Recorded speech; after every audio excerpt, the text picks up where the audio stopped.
अभी सुबह जो हमने दीक्षा भूमि पर जो मेला लगा है उसकी वीडियोज़ आपको दिखाई हैं। कल की संख्या में, लाखों की संख्या में लोग यहाँ पहुँचने वाले हैं। कल 2 अक्टूबर को दम दीक्षा, पीछे बिल्कुल दीक्षा भूमि है।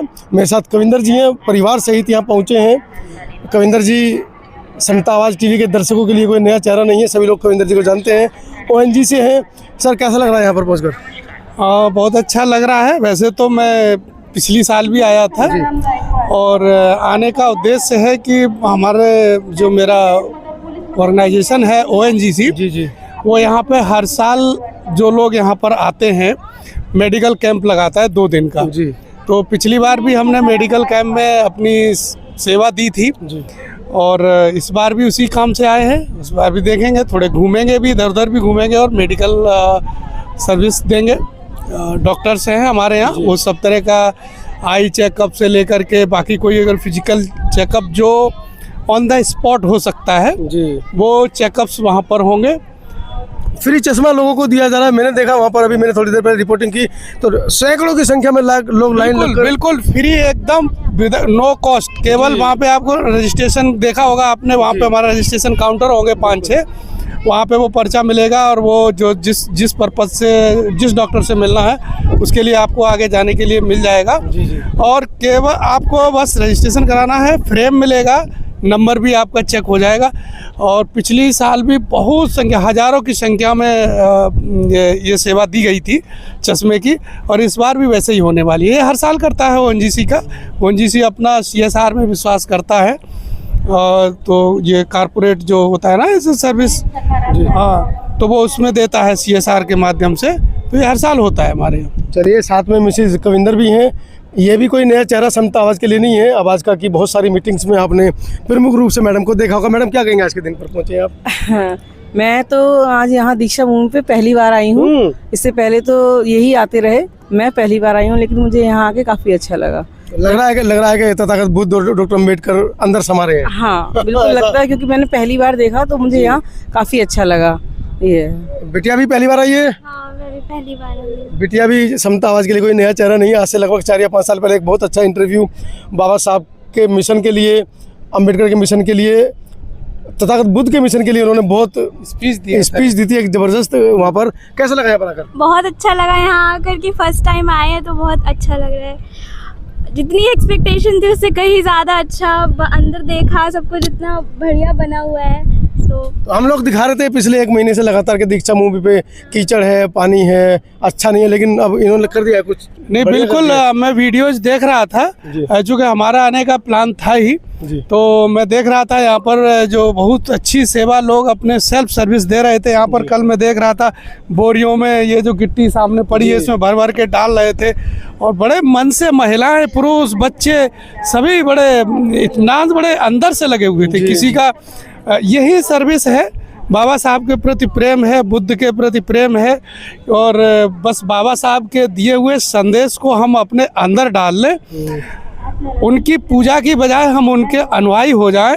जो उन्होंने हमें निर्देश दिया है जो करने के लिए, जो हमें टाइम, टैलेंट, ट्रेजर के साथ सामाजिक सेवा, सामाजिक परिवर्तन, इक्वलिटी के लिए और सभी को समान अवसर प्रदान करने के लिए जो हमारे प्रीम्बल में जो दिया गया है, तो समता और समानता और उसके अवसर की जो समानता है, तो वो उसके लिए वो हमारे अंदर आ जाए, हमारे सब लोगों के अंदर है। बहुत लोग इसमें काम कर रहे हैं। रविंद्र जी, आपकी बात काटूंगा, माफ़ी चाहता हूँ। एक डायलॉग हम अक्सर सुनते हैं, बाबा तेरा मिशन अधूरा, हम सब मिलकर करेंगे पूरा। अगर 2 लाइन में बताया जाए कि बाबा साहब का मिशन क्या है, या सवाल पूछा जाए तो आदमी चुप हो जाते हैं, बता नहीं पाते क्या मिशन है। जरा उन लोगों को कुछ बताएं, बाबा साहब का क्या मिशन है? पहली बात तो मैं ये कहूँगा कि बाबा तेरा मिशन अधूरा, ये जो तेरा शब्द है वो वही मुझे बहुत ऑब्जेक्शन, मैं बहुत ऑब्जेक्शन करता हूँ।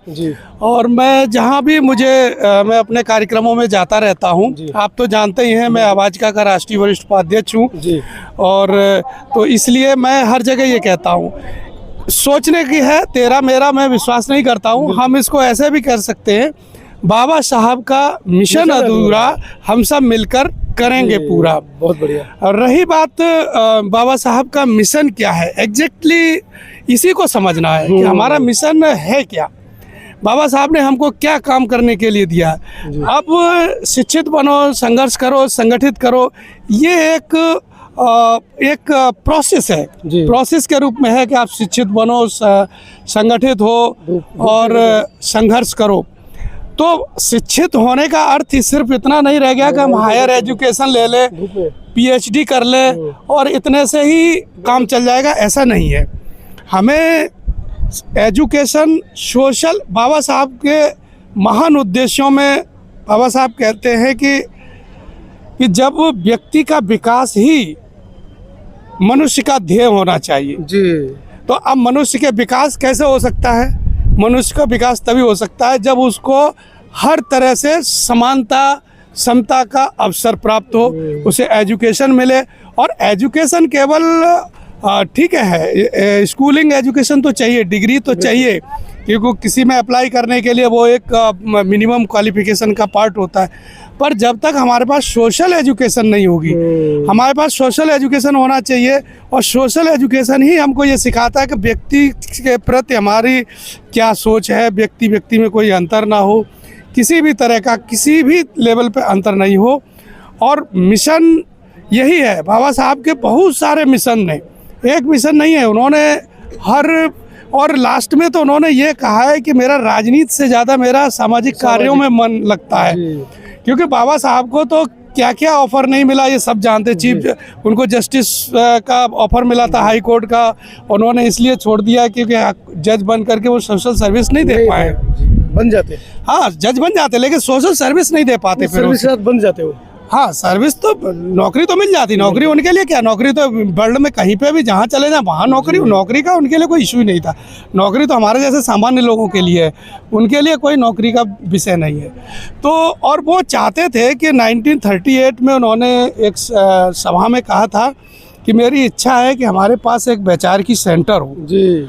तो और वो वैचारिकी सेंटर के लिए बाबा साहब ने बहुत प्रयास किया, जो हमें उनके संपूर्ण वाङ्मय के जो वॉल्यूम 39-40 में जो हमने पढ़ा, तो कई सभाओं में बाबा साहब कहते थे कि हमारे पास एक ऐसा वैचारिकी सेंटर हो जो समता, स्वतंत्रता और बंधुता पर कार्य करने वाले थिंकर्स, फुल टाइमर्स हों। और वो बाबा साहब की इच्छा थी कि वो एक्सक्लूसिवली SC/ST के धन से ही बने। तो आपको बताते हुए खुशी हो रही है, और आप जानते भी होंगे कि प्रचार भी मैंने बहुत किया है। हाँ। आप लोगों ने मतलब कोरोना काल में इतने पैसे इकट्ठे कर दिए समाज से कि एक सेंटर बना भी दिया। सेंटर तो अभी नहीं बना है, लेकिन उस सेंटर के लिए भूमि क्रय हो गई है, और ये भूमि है सारनाथ वाराणसी में। और वो भूमि पर नक्शा पास जो सरकारी नियमों के अनुसार जो वहाँ का BDA है, वाराणसी डेवलपमेंट अथॉरिटी या नगर निगम, जितने भी अथॉरिटीज है किसी बिल्डिंग कंस्ट्रक्शन के लिए जिनकी क्लियरेंस की ज़रूरत पड़ती है, वो हमने फीस डिपॉजिट करके वो सारे क्लियरेंस ले लिए हैं और कंस्ट्रक्शन का काम अब शुरू हो रहा है। और ये आपको जानकर खुशी होगी कि समाज ने पैसा दिया, और उस समिति जो बनाई थी हमारे आवाज का संगठन ने, उसकी समाज ने पैसा नहीं दिया, पैसा दिया है जिनको बाबा साहब कहते थे मुझे पढ़े लिखे शिक्षित लोगों ने धोखा दिया, ये उन्हीं शिक्षित लोगों ने बनाया है। नहीं देखिए, अब इन परिस्थितियों में बाबा साहब ने हर शब्द का, हर वाक्य का एक स्ट्रेट लाइन नहीं होती है कि बाबा साहब ने ये कहा कि हमें पढ़े लिखे लोगों ने धोखा दिया।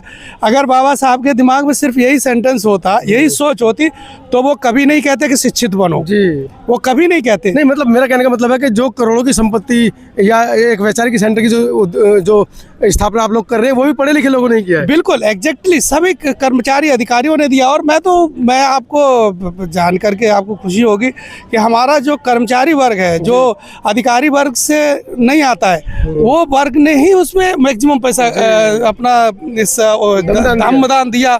और समझ लीजिए करीब 2.25 करोड़ की ज़मीन खरीदी गई, और उसमें ज़मीन खरीदी गई 25 लाख के लगभग, उसका नक्शा लेआउट पास कराने में खर्चा हुआ 25 लाख के लगभग। हमारा प्लान जो है बाबा साहब के जो पढ़े हुए वॉल्यूम से, उसमें बहुत सारा बहुउद्देशीय है। हमारा उद्देश्य है कि उसमें एक हमारा सेंटर के साथ साथ उसमें एक मीडिया हाउस बने, और प्रिंट मीडिया, ये सारी चीज़ें, क्योंकि वो एक जो जगह है वो आराम के लिए, लेटने सोने और खाना खा करके जो नींद आती है वो वाली जगह नहीं है, बेचारी की जगह है, बेचार की जगह है। और सभी का स्वागत है उसमें। एक राष्ट्र निर्माण के लिए, एक समाज को मजबूत करने के लिए जो भी हमें इनपुट्स चाहिए वो सब देने के लिए हम लोग उसको काम कर रहे हैं, आगे बढ़ा रहे हैं। तो एक बहुत बड़ी खबर आज दीक्षा भूमि से, मैं उस खबर की पुनरावृत्ति कर देता हूँ।